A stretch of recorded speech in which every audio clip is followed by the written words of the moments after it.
তোমরা যারা ক্যালকাটা ইউনিভার্সিটির আন্ডারে সেমিস্টার 4 এর ছাত্রছাত্রী আছো এবং তোমাদের এডুকেশন অর্থাৎ শিক্ষাবিজ্ঞান সাবজেক্টটা মাইনর সাবজেক্ট হিসাবে আছে, তোমাদের জন্য আজকের ক্লাসটা খুবই গুরুত্বপূর্ণ। আজকের ক্লাসে তোমাদের সিলেবাস, কোয়েশ্চেন প্যাটার্ন এবং 100% কমনযোগ্য সাজেশন নিয়ে আলোচনা করব। তোমাদের কোয়েশ্চেন প্যাটার্নটা প্রথমে বলি, তার আগে বলি তোমরা যারা অনার্স এবং জেনারেল অর্থাৎ এমডিসির স্টুডেন্ট আছো তোমাদের জন্য এই সিলেবাস এবং কোয়েশ্চেন প্যাটার্ন এবং সাজেশন।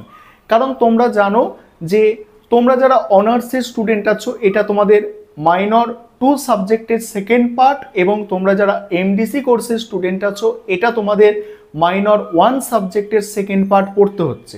তোমাদের ফুল মার্কস অর্থাৎ পূর্ণ নম্বর হচ্ছে 75, অর্থাৎ 75 মার্কসের পরীক্ষা হবে। 3 ধরনের প্রশ্ন তোমাদের থাকবে, 10 নম্বরের প্রশ্ন 3টে, 5 নম্বরের প্রশ্ন 5টা, তাহলে এখানে হচ্ছে তোমার 30, এখানে হচ্ছে তোমার 25, এবং তোমাদের 2 নম্বরের প্রশ্ন থাকছে 10টা, অর্থাৎ এখানে 20, 30, 20, 50 আর 25 হচ্ছে তোমাদের 75।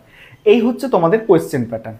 এবারে আমি তোমাদের স্ক্রিন রেকর্ডের মাধ্যমে দেখাচ্ছি, তোমরা দেখে নাও সিলেবাস এবং 100% কমনযোগ্য সাজেশন। আরেকটা বিষয় তোমাদের এখানে বলি, তোমাদের জন্য online coaching class 4 semester education minor সাবজেক্টে শুরু হয়ে গিয়েছে। তোমরা যদি কেউ অ্যাডমিশন নিতে ইচ্ছুক থাকো বা স্টাডি মেটেরিয়াল পারচেস করতে চাও, সেক্ষেত্রে তোমরা স্ক্রিনে দেওয়া নম্বরে যোগাযোগ করে অ্যাডমিশন নিতে পারো বা স্টাডি মেটেরিয়াল পারচেস করতে পারো। চলো তোমরা সম্পূর্ণ সিলেবাস এবং সাজেশনটা দেখে নাও। এবারে তোমরা 4 সেমিস্টার এডুকেশন মাইনর সাবজেক্টের সিলেবাস এবং সাজেশনটা দেখে নাও। তোমাদের প্রথম ইউনিট 1 এর নাম হচ্ছে মনোবিজ্ঞান এবং শিক্ষার মধ্যে সম্পর্ক। এখান থেকে যে টপিকগুলো পড়তে হবে, শিক্ষা, মনোবিজ্ঞানের অর্থ, সংজ্ঞা, তাদের সম্পর্ক, অর্থাৎ শিক্ষা কাকে বলে, মনোবিজ্ঞান কাকে বলে, সেগুলো জানতে হবে এবং তাদের মধ্যে যে সম্পর্ক আছে সেটা, শিক্ষা ও মনোবিজ্ঞানের মধ্যে সম্পর্ক।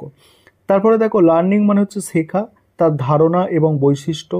তারপরে আছে এখানে পরের টপিক হচ্ছে দেখো মুখস্থ করা এবং ভুলে যাওয়া, মুখস্থ করার প্রক্রিয়া, ভুলে যাওয়ার কারণ, তারপর স্মরণ শক্তি উন্নত করার মানে অর্থনৈতিক উপায়। তারপরে কি আছে দেখো, তারপরে আছে ব্যক্তিত্ব, ধারণা, তার সংজ্ঞা, ব্যক্তিত্বের বৈশিষ্ট্য, এইসব। এখান থেকে এবারে তোমাদের ইউনিট 1 থেকে যে প্রশ্নগুলো তৈরি করতে হবে সেগুলো দেখে নাও। এবারে তোমরা বলতে পারো স্যার এইগুলো সাইডে কি লিখেছেন, এই CC2 2024 এগুলো কি? এগুলোর মানে হচ্ছে তোমরা যে সিলেবাসে 4 সেমিস্টার এডুকেশন মাইনর সাবজেক্টের পরীক্ষা দিতে চলেছ, গতবারে অর্থাৎ এর আগের ইয়ারে 2024 সালে সেকেন্ড সেমিস্টারের যারা ছাত্রছাত্রী তারা এই সাবজেক্টটা কিন্তু মাইনর সাবজেক্ট হিসাবে পরীক্ষা দিয়েছে এবং CC2 সাবজেক্ট হিসাবে পরীক্ষা দিয়েছে। একটু বিষয়টা বোঝার চেষ্টা করো। যেমন তোমরা এবারে মাইনর সাবজেক্টের পরীক্ষা দিয়েছো থার্ড সেমিস্টারে, সেই থার্ড সেমিস্টারে কি হয়েছে, থার্ড সেমিস্টারে তোমরা যে পরীক্ষা দিলে তোমাদের সেই সিলেবাসটা কি প্রথম সেমিস্টারের ছাত্রছাত্রীরা তো পরীক্ষা দিয়েছে।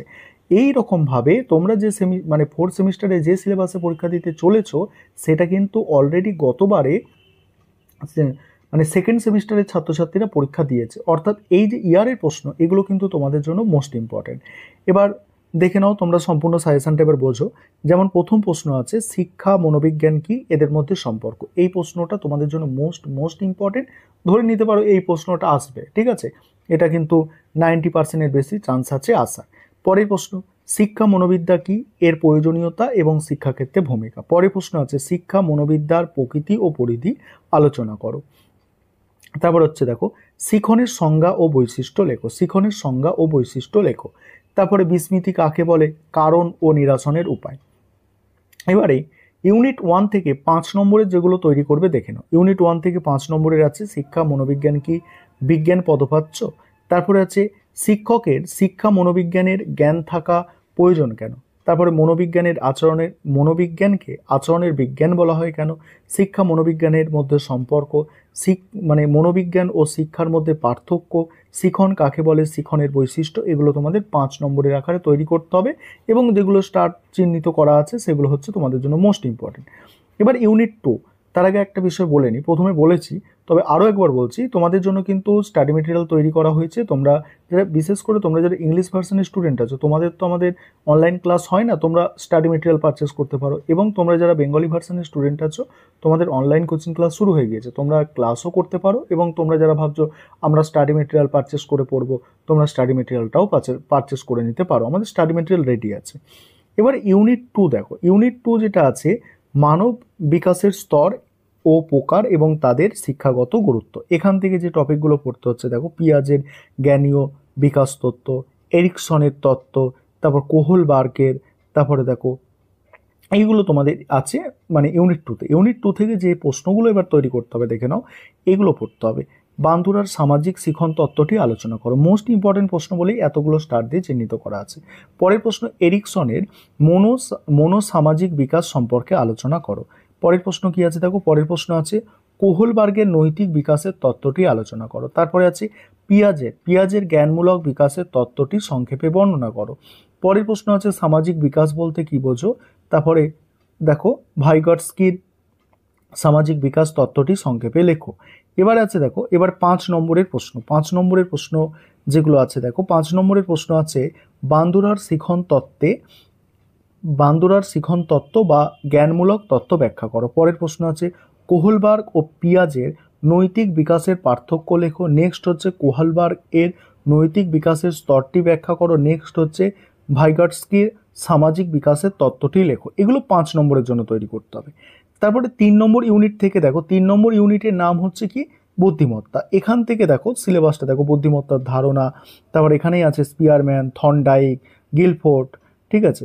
তারপরে এখানে আছে দেখো বুদ্ধিমত্তার পরীক্ষার প্রকারভেদ, ব্যবহার, তারপরে আছে মানে আবেগীয় বুদ্ধিমত্তা, সেখানে আছে ইকিউ, ঠিক আছে।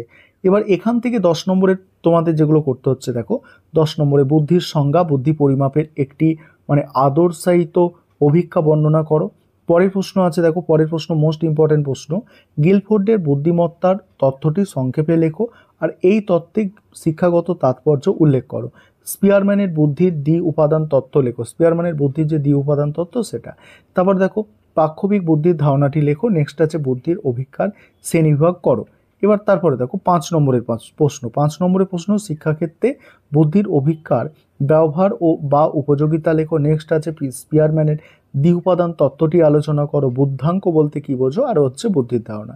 এই ছিল তোমাদের সাজেশন। এবার দেখো ইয়ারের প্রশ্ন 5 নম্বরেরগুলো কিন্তু এখানে টুকে দেওয়া আছে, এখানে 5 নম্বরের চিহ্নিত করা নেই, সে কারণে এখানে 5 নম্বরের 2024 সালে সিসি 2তে যেগুলো 5 নম্বরের প্রশ্ন আকারে এসেছিল তোমাদের জন্য, এগুলো মোস্ট ইম্পর্টেন্ট 5 নম্বরে, এগুলো আলাদা করা আছে, দেখে নিতে পারো।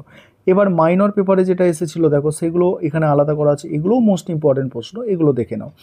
এবারে তোমার যারা ইংলিশ ভার্সনের স্টুডেন্ট আছে, আমি স্ক্রল করে যাচ্ছি, তোমরা দেখে নাও।